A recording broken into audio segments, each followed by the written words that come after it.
Hello mga ka-loves! Kumusta po kayo? Kaninang umaga po pala ay naghahanda na nga din po kami nila Papa dahil papasok na nga din po kami. At ayan, nagsusuklay na nga din po ako sa mga oras na yan. Habang si Kuya ay nagpapalit pa nga lang po siya ng damit. Eto nga, nandito nga po sa labas yung tito ko, pati po si baby. At kasama nga din po niya yung pinsan ko pong maliit. Pumunta nga po muna sila dito sa labas para nga po mapaarawan po muna si baby. At ayan mga ka-loves, nagmamadali na nga din po kami dyan dahil saktong Monday nga po ngayon. At ayaw ko nga din pong malate sa flag ceremony namin. Nagsasapatos pa nga lang po ako sa mga oras na yan. At nagpaalam na nga din po ako kay Papa dahil aalis na nga din po siya. Eto nga pong si Kuya ay nagmamadali na nga din po siya mga ka-loves. At ayan mga ka-loves, nagbabag na nga din po ako dahil paalis na nga din po ako sa mga oras na yan. Habang si Kuya ay nagsasapatos pa nga lang po siya. At kaninang tanghali nga po pagka-uwi ko galing ng bahay, ay nakita ko nga po si Mama na buhat-buhat niya po itong si baby. Kaya sabi ko nga po ay buhatin ko din po siya.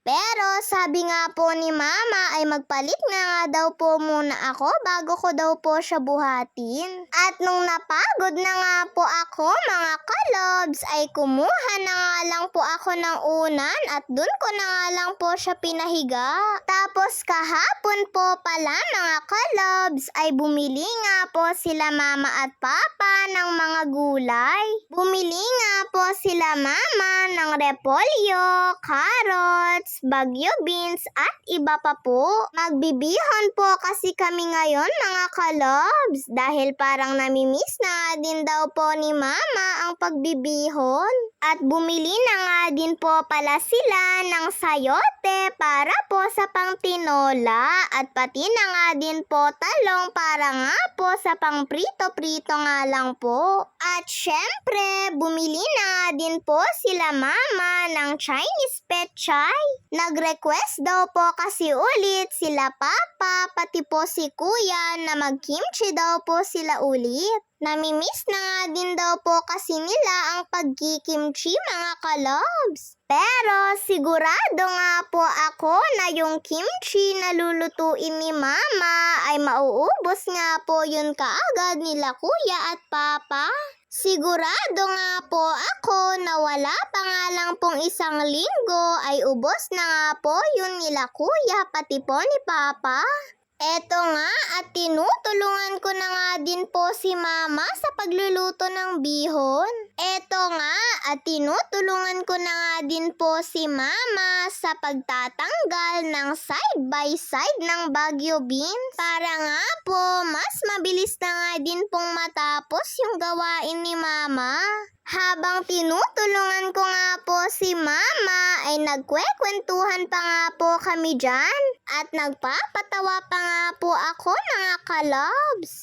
Nagkwekwentuhan nga lang po kami dyan hanggang po sa matapos na po namin ito at matanggal na nga po namin lahat ng side by side ng bagyo beans. Dagdag gulay po pala itong bagyo beans sa bihon mga ka-loves at pampasarap pa nga daw po sabi ni Mama.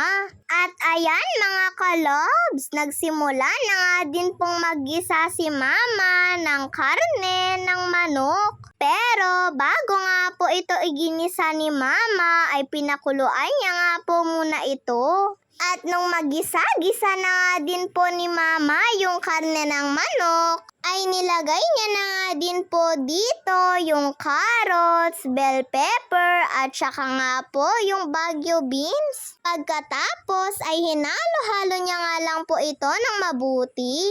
At eto na nga po mga ka-loves, huli na nga din pong hinati-hati ni Mama yung celery. Eto nga po yung pampabango sa bihon, mga kalobs. At hindi nga din daw po pwedeng mawalan ng ganito kapag nagbibihon, sabi ni Mama. Maliliit na hiwa nga lang po pala yung ginawa ni Mama dito. At nung naluto na nga din po yung mga gulay, ay isinunod na nga din pong niluto ni Mama eto pong bihon. Nilagay niya na nga po pala yung bihon sa pinagpakuluan niya po kanina ng manok. At pagkatapos niya nga po itong halu-haluin, ay nilagay niya na nga din po yung pampabangong celery. At pagkahalo niya nga po dito, ay nilagay niya na nga din po yung mga gulay, pati na rin po yung karne na pinaghalo-halo niya po kanina at niluto. Ayan na nga po siya, mga kalobs. At syempre, pagkatapos nga pong mailagay ni Mama lahat ng gulay dito sa bihon, ay hinalo-halo niya na nga din po ito. Ayan, at hahalu-haluin nga lang po ito ni Mama ng mabuti. Habang hinahalo-halo pa nga lang po yan ni Mama, ay natatakam na nga po ako, mga kalobs. At parang gusto ko na nga din pong matikman yung bihon. Kaya nung pagkatapos nga po itong halu-haluin ni Mama, ay nagsandok na nga din po ako sa plato. At nilagyan ko na nga din po ito ng kalamansi. O tara, mga kalobs, tikman na po natin ang luto ni Mama na bihon. At napakasarap nga po nito, mga kalobs. Nagustuhan ko nga po yung lasa nito. Sabi ko nga po kay Mama, mga kalobs, ay baka hindi pa nga po kami nakakakain, ay busog na nga po ako kaagad. Sobrang nagustuhan ko nga po yung lasa ng luto ni Mama.